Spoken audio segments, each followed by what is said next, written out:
नमस्कार, स्वागत है आप सभी का हिस्ट्री 360 चैनल में।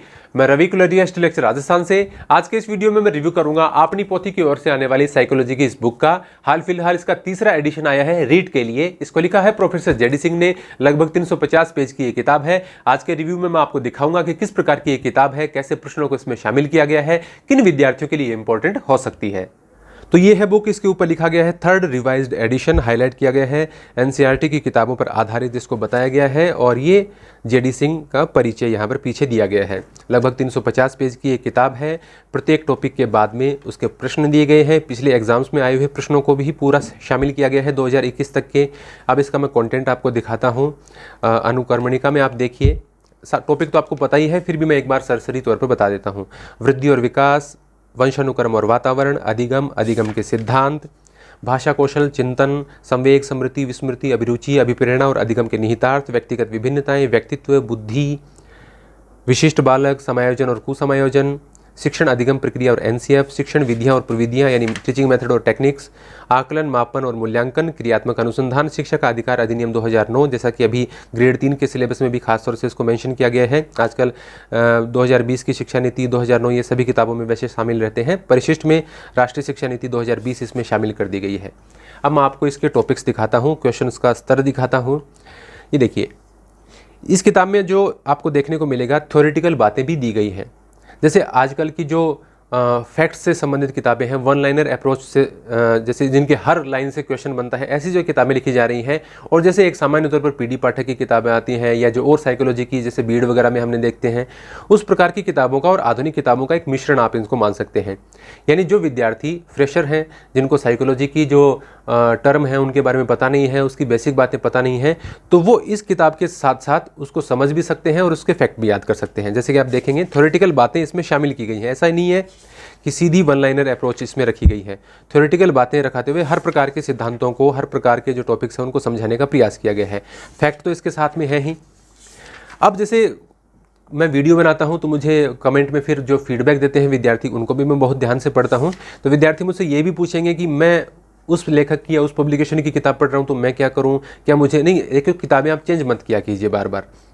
जो किताबें आपने पिछली रीड में पढ़ी हैं उसमें आज से आपको अधिकांश क्वेश्चन मिल गए हैं, तो आपको बदलने की कहाँ आवश्यकता है। आपको किसी किताब को चेंज करने की आवश्यकता नहीं है।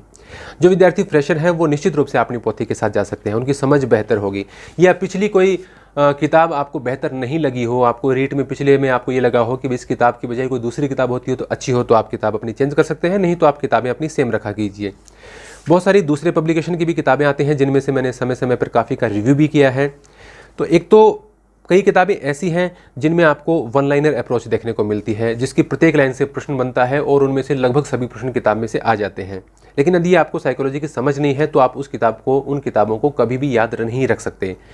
तो एक तो फ्रेशर विद्यार्थी ध्यान दें कि आपको इस प्रकार की, या जैसे वंदना जादौन मैडम की किताबें काफ़ी अच्छी आती हैं समझने के लिहाज से, तो उन किताबों से आप समझ बना के और फिर प्रश्न वगैरह का हल करने के लिए या फैक्ट याद करने के लिए दूसरी किताब के साथ जा सकते हैं। या आजकल उनकी किताबों में भी फैक्ट्स वगैरह काफ़ी आने लग गए हैं, जो नई किताबें आ रही हैं और कुछ आने भी वाली हैं उनकी। तो अपनी पोथी की खासियत ये है कि इसमें आपको आपकी जो थ्योरी है वो भी मिल जाती है और आपके फैक्ट हैं वो भी मिल जाती है, तो एकदम अच्छे तरीके से समझ में आती है।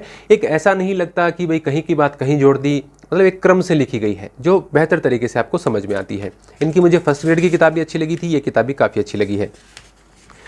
तो एक तो जो फ्रेशर विद्यार्थी हैं वो उनको निश्चित रूप से, उनके पास यदि कोई किताब नहीं है तो वो इस किताब के साथ जाएं। या अभी जो जिनकी बीएड वगैरह चल रही है वो सोच रहे हैं आज से ही साइकोलॉजी पढ़ना शुरू कर दें, तो वो अपनी पोथी जैसी किताब के साथ जा सकते हैं, आपको कोई दिक्कत नहीं आएगी।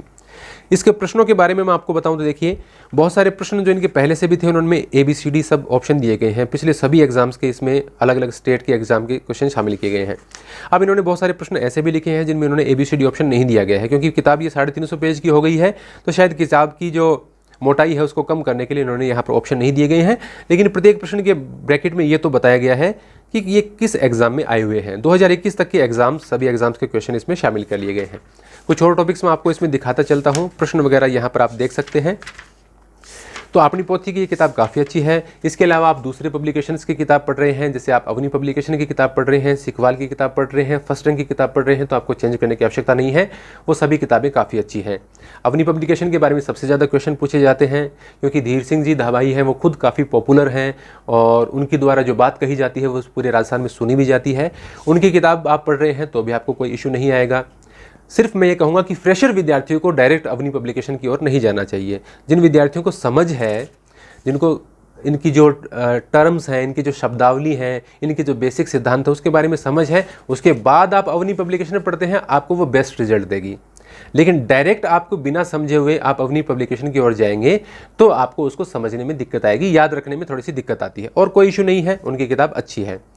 अपनी पोथी के साथ आप बेसिक चीज़ें समझते हुए फैक्ट्स को याद कर सकते हैं, तो नए विद्यार्थी हैं वो डेफिनेटली इस किताब के साथ जा सकते हैं।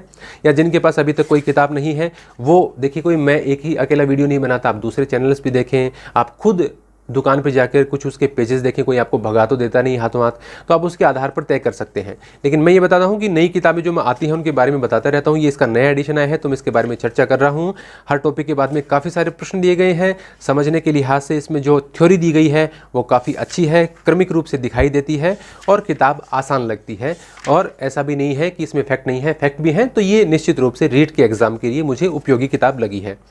तो इसका किसी किताब को उपयोगी बताने का मतलब ये नहीं है कि वही एक अकेली ऐसी किताब है जो उपयोगी है। किताबें और भी उपयोगी हैं, लेकिन अपनी पोथी की किताब भी उपयोगी है। और इस किताब को विद्यार्थी कोई इसका पहले वाला एडिशन पढ़ रहा है या ये एडिशन खरीदने की सोच रहा है तो उसको भी कोई दिक्कतों का सामना नहीं करना पड़ेगा। तो ये था मेरा रिव्यू अपनी पोथी की इस किताब का। आपको ये वीडियो कैसा लगा है कमेंट करके जरूर बताएं। आप चैनल पर नए हैं तो चैनल को सब्सक्राइब जरूर करें।